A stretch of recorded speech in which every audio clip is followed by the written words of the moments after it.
Something that we can learn from graphic novels and that translates to any type of writing is the idea of closure.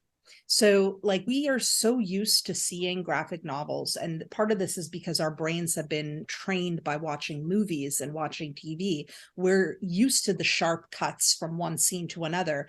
And so we don't pause to question how you got from a scene that's a close-up of somebody's eye to a scene that's like the thing they're looking at far away, right? We just, in our brains, connect the dots. That close-up of the eye is showing us, oh, it's a person who's looking at a thing. Oh, there's the thing that they're looking at. But what we also don't pause to question is the fact that we see a picture of the eye.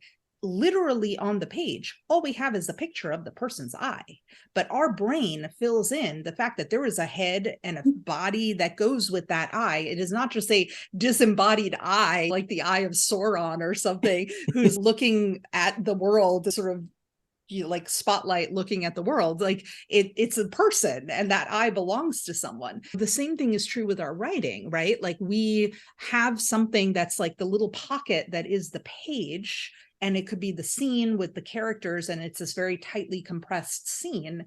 But we also have a whole big wide world around that scene that never makes it onto the page. And I think one of the mistakes that a lot of writers make when they're just starting is it's almost like they're casting as wide a net as possible, and they're trying to scoop up the whole big wide world and put it into that one little corner of a scene.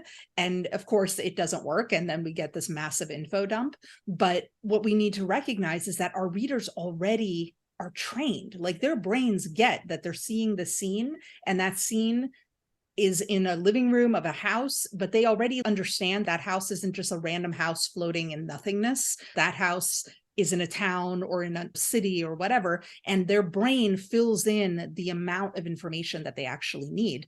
And that we as writers might need to know all that other information, but we certainly don't need to tell it to our readers, at least not in that particular scene, not until it's relevant and important.